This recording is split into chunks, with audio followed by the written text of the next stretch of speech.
All right, welcome, welcome. I am so glad you came today. This is a really exciting topic. If it's your first time joining us, welcome. I'm glad you're here. I hope you find this to be a really good use of your time.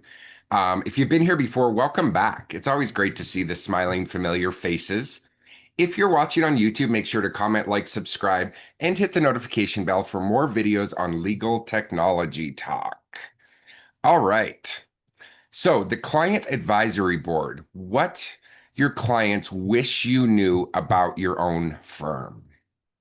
So, before we dive into the client advisory boards, I want to give you a little context on why a legal technology company like us, Ettinger Tech, is talking about a client advisory board. Well, the reason is because technology in law firms is everywhere. CRMs, practice management systems, document automation, client portals, tasks, all of that. But here's the thing, all the tech in the world won't replace a true understanding of your client's experience. In fact, one of the biggest mistakes firms make is assuming technology alone improves client satisfaction. So, a quick side note, if you didn't read our Wednesday legal technology tips and tricks email on Wednesday, we talked about client experience. So it really ties in today. So I would encourage you to go read that. You can go on our website under articles, and you can read that there as well. But that's where a client advisory board comes in. I might call it a CAB, off and on throughout the topic today. A CAB is CAB, Client Advisory Board. So that's just the shortened version. So the client advisory board gives you real human insights about how your clients interact with your firm, including your technology. Um, are your intake forms confusing? Are your status updates helpful? Are your clients actually using the portal or app that you invested in? Or are they wishing they had a client portal to communicate with you through? So we talk about this at Ettinger Tech because tech works best when it aligns with the real needs and experiences of your clients. Client advisory boards let you see how your technology and processes align, and actually feel and how it feels to the people you serve. Have you ever wondered if your current tech really makes life easier for your clients or just for your firm and team? Because it should do both. So let's start. What is a client advisory board?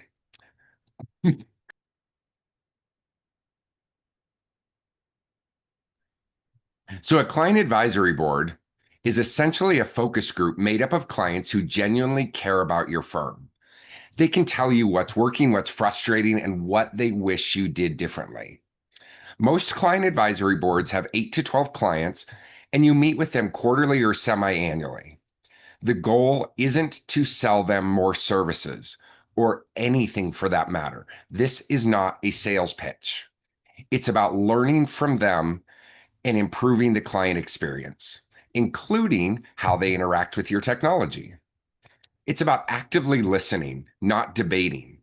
It's about learning and not getting offended and defensive by what they say. Have you ever wished that you could really peek into your clients' minds to see what really makes them happy or frustrated? A client advisory board will let you do that. So, just a quick story. When I worked in the estate planning law firm, and Beth did as well, we started a client advisory board with 8 clients. One client said, I wouldn't have been so frustrated if I got updates along the way. I had to keep calling to see what is going on with my stuff. That single comment changed everything. We implemented automatic status updates, assigned an intake coordinator, and 6 months later, the client satisfaction and referrals increased because we made that one course correction. What's the lesson? Feedback is only valuable if you act on it. Otherwise, it's wasted time.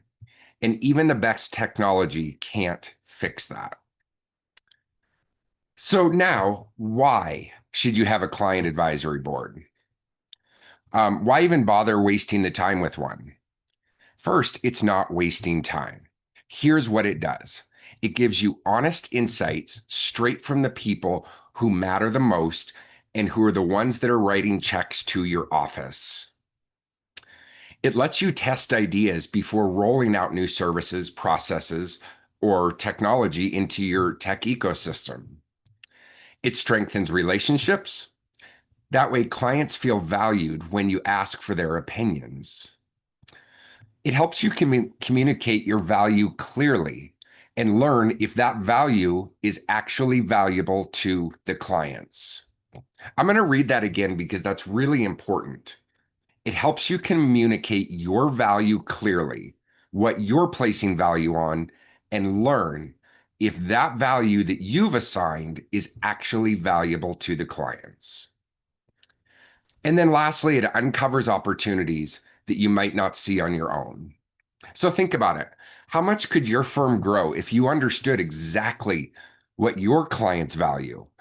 How many missed opportunities are hiding in your current process or technology just because no one asked the client? Excuse me. And then remember, feedback only matters if you take action. Collecting the feedback without implementing change is like buying the most advanced computer in the world, but you never take it out of the box. So now, how do you build a client advisory board?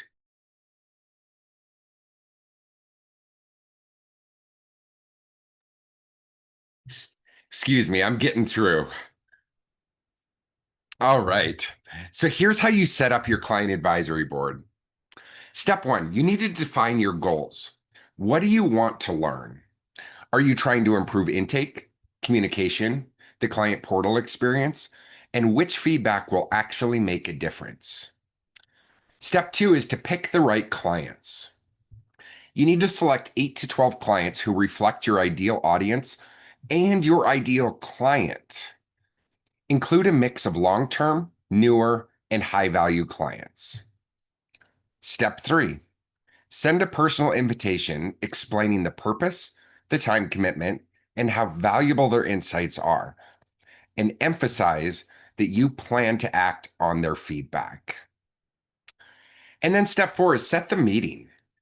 Quarterly or semi-annual works really well. And yes, provide lunch. Sharing a meal makes discussion more relaxed and encourages honest conversation. Step five is to prepare questions. Some key questions.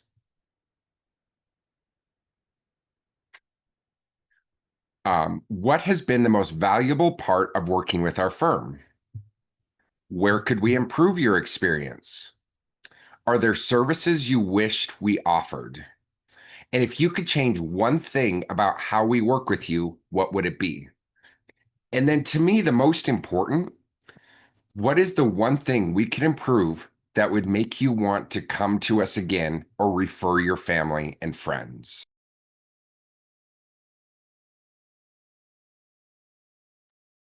With that single question, it can realign all of your focus in your law firm.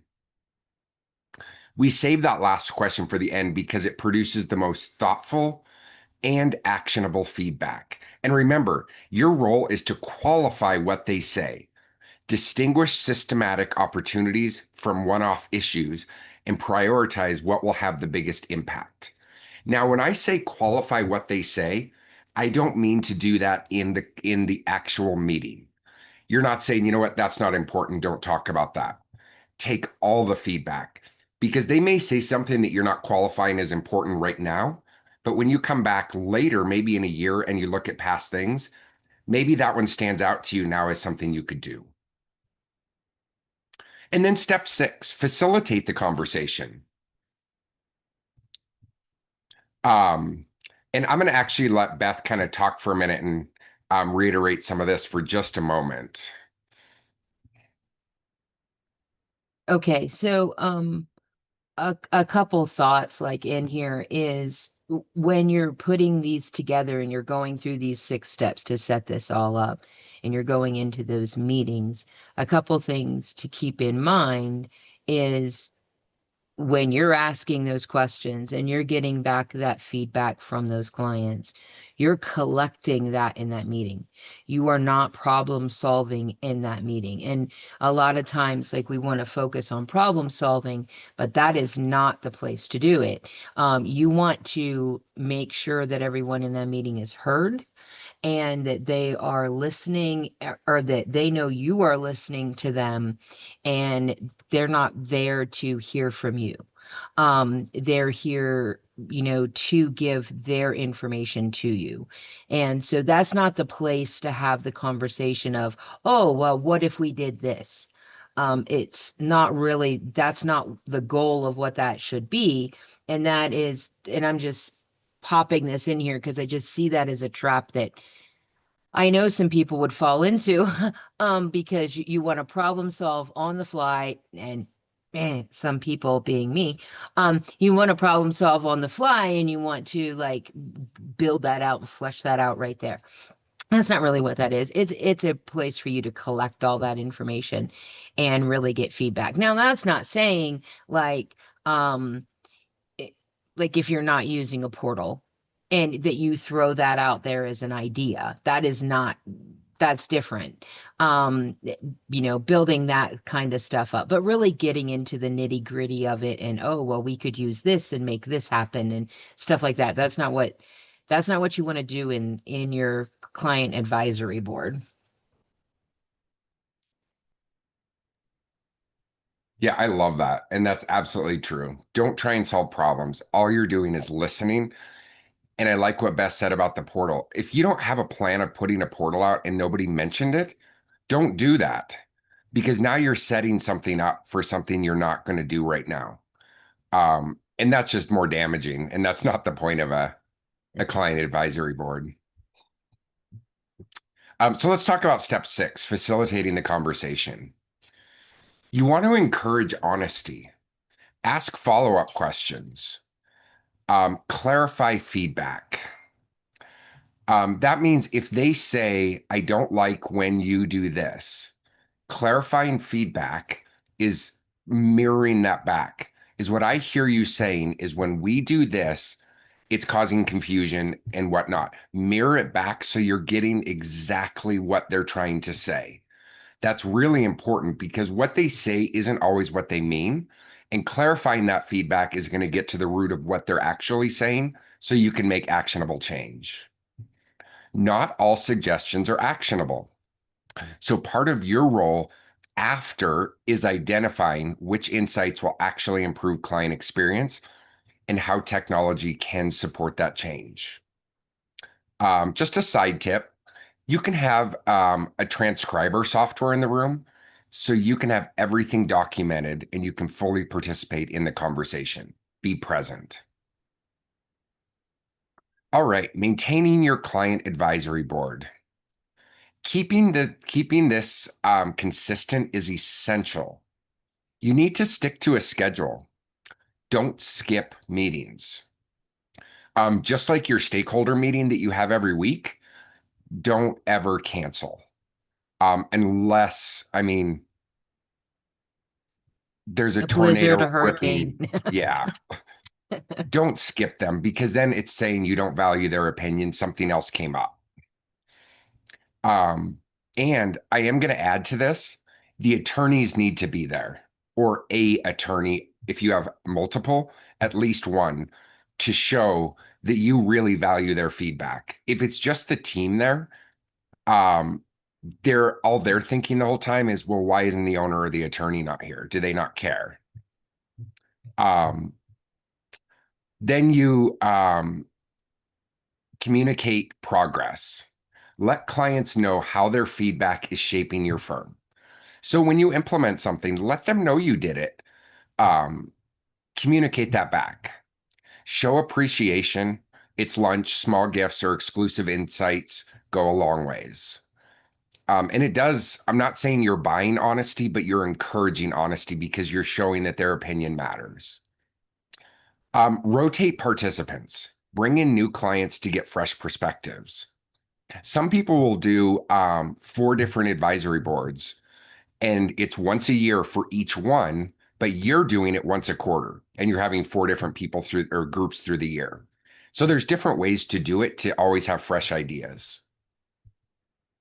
And then ask yourself, what was the last time a client told you their opinion mattered and you acted on it? How would that change their experience, their satisfaction, and them referring people to you? And remember, if you gather feedback but don't act on it, then the board loses credibility. And so does any tech or process that you've invested in. Number 5, turning feedback into action. Feedback is only valuable if you turn it into action. And here's how. Document everything from the meeting. Having an AI transcriber software in there, it works great. Disqualify feedback.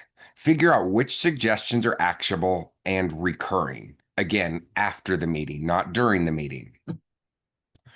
Categorize feedback.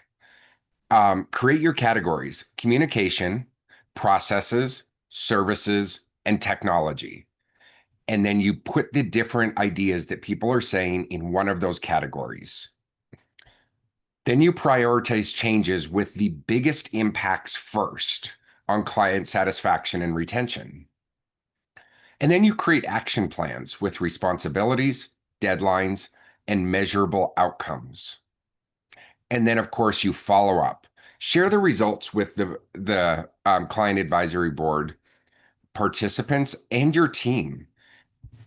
You want to close that feedback loop.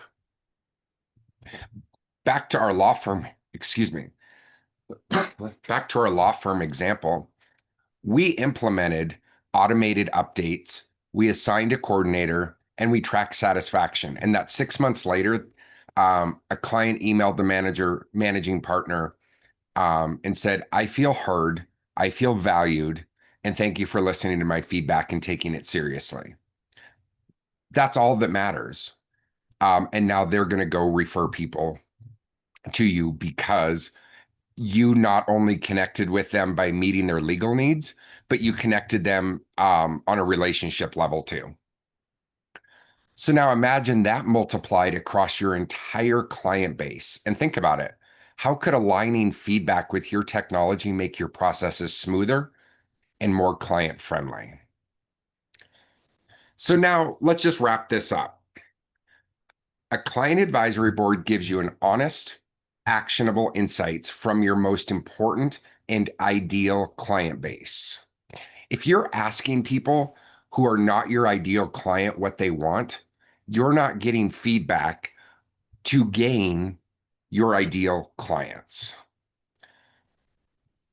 It strengthens relationships, improves satisfaction, and uncovers opportunities you may not see. It may also reinforce what maybe your team has been telling you if you're an attorney, or what your attorney has been telling you as a team. And it reinforces that, oh, we actually should be doing this, or it was good that we didn't. It brings confidence to the team as well. The real value comes when you take feedback and you turn it into action, especially by aligning improvements with your technology. Otherwise, all of your effort and investment is wasted. If you haven't started a client advisory board yet, pick one goal. Invite a few clients, provide lunch, ask the right questions, and plan how you'll act on the feedback. Small steps today can lead to big improvements in client experience, referrals, and how much or how effectively your tech supports the firm in the client experience.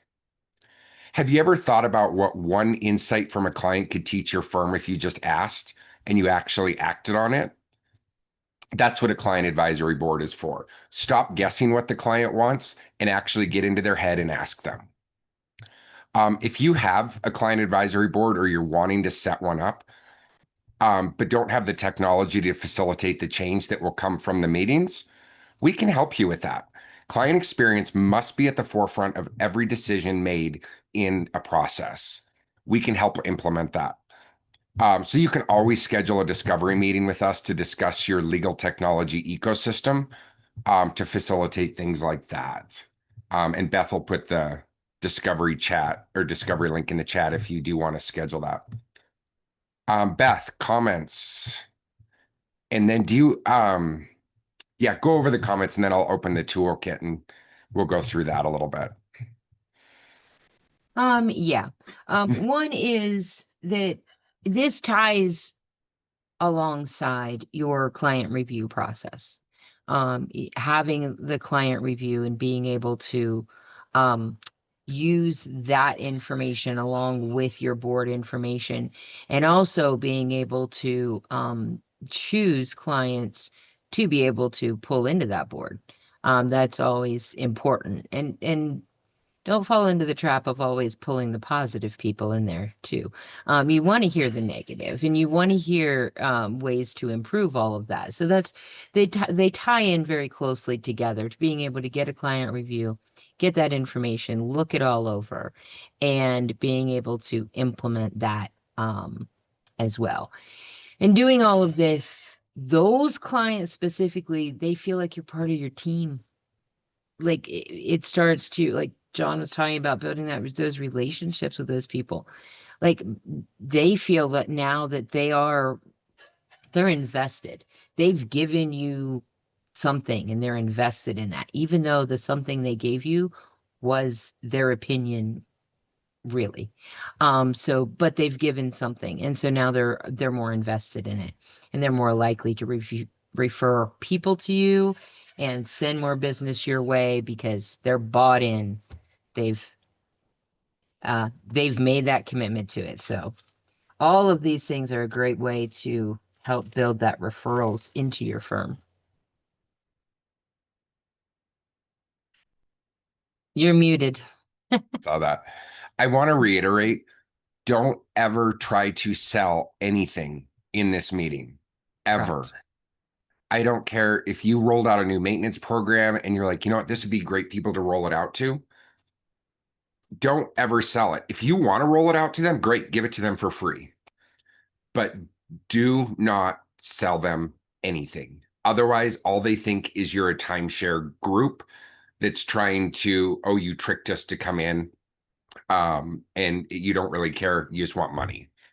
So I just want to put a heavy, heavy warning on that. It's easy to slip into that. And it's easy to say, oh, we have our best clients here who love to participate in law firm things. Don't take advantage of that. Do you have anything Correct. to add to that, Beth? Nope, I think you All covered right. that. So let's just glance at the toolkit that I put in the chat. So make sure to grab that out of the chat. I put this together so you actually have a roadmap to get your client advisory board going. It talks about developing a CAB, defining objectives, and it goes through the objectives, select the participants, and it's a checklist. So, I mean, just follow it. Prepare invitations. Um, and I would say, yes, send them a letter, but also give them a phone call with a heads up. So it's not just out of the blue. Schedule the meeting, get it on the calendar. If you're deciding now to do it, don't schedule it for next week. Nobody that you're inviting will be able to do that.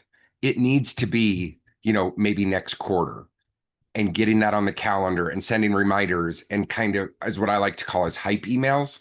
You get people excited about it so they will show up. Create agenda and discussion questions. So this kind of sets you up for that, preparing key questions and going through that. And then I put an agenda in here of how to conduct a CAB. Mind you, this is just a roadmap. Modify this to what works for your firm. I just gave you a place to start. It's thanking the clients, reviewing the objectives. Don't get too formal. Keep it casual.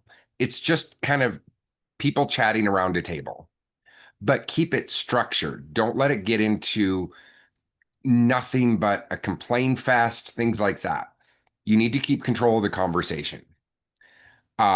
You can have a little icebreaker um, lunch. When I say icebreaker, it's not going to be everybody go in the corner and we're going to tap each other's heads 6 times, like they do at conferences. Don't do that kind of stuff unless you know your clients well enough that they would enjoy that.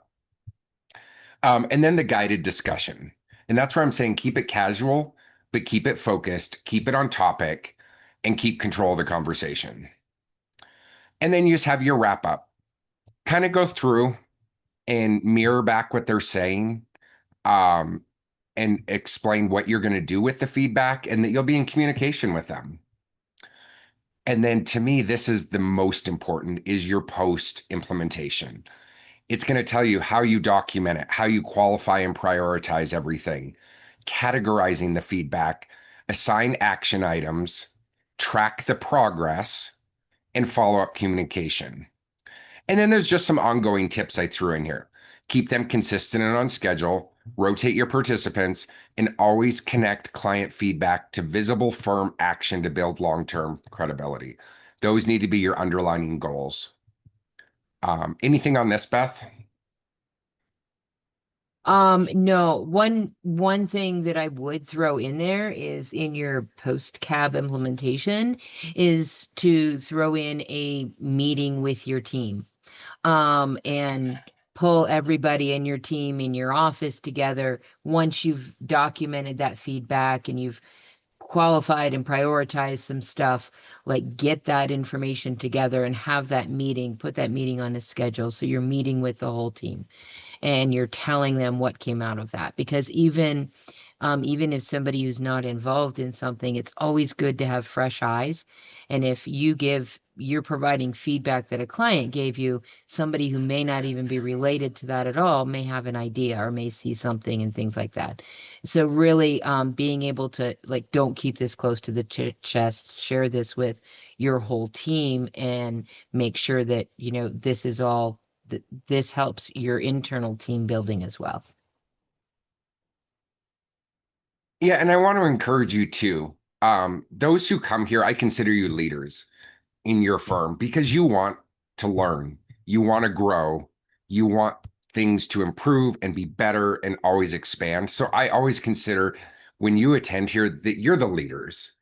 So as the leaders, I want you to be careful also that if some of this feedback comes back to the attorney or to a team member, to not get into the I told you so's. Um, just encourage the growth and development and excitement that it's finally coming forward, even if you've been saying it for 3 years. Just don't get into that. It kind of defeats the purpose of the growth pattern that you're building with the cabs. But yeah. All right. And if you're not a person that is in that leadership role in the firm, that doesn't mean that you can't take like this client advisory board toolkit and take it to the person that is in those roles and say, here's an idea. Um, and you know, work on that approach to trying to make some improvements there. Yep. And don't go gung ho. If you're not doing them, don't be like, we're going to do 4 this year. Yeah. No, I mean, I'm sorry, even no. if it was January, don't do that. Yeah. It's too much. Jump in where you can actually succeed at it, and then you can grow it. Don't be, we're going to create 4 advisory boards. We're going to meet them once a quarter, once a year. Slow down. It's exciting. I know you want to get the feedback to grow and be awesome like you see the firm going. Start slow. Just plan one and maybe get feedback from them once you're there. How often do you want to meet? What do you want communication from us to look like? Engage it because you don't want to burn out your boards either.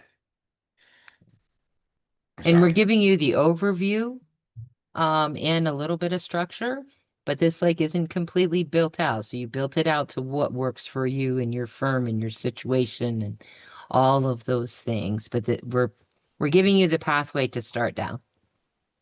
yeah.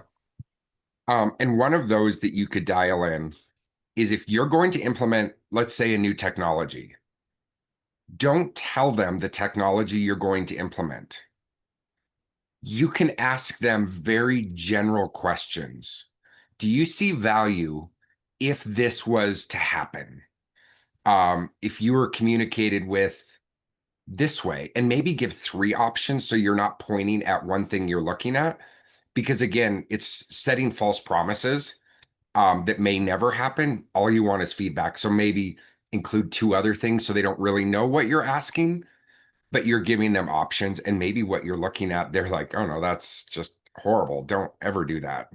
So don't be like, we are looking at investing in active campaign to communicate with you bi-weekly on Tuesdays at 9 p.m. Don't do that. Right. You're setting yourself up for failure. So, all right. So that's client advisory boards. I am going to hit stop on the recording and we are going to go to open Q&A.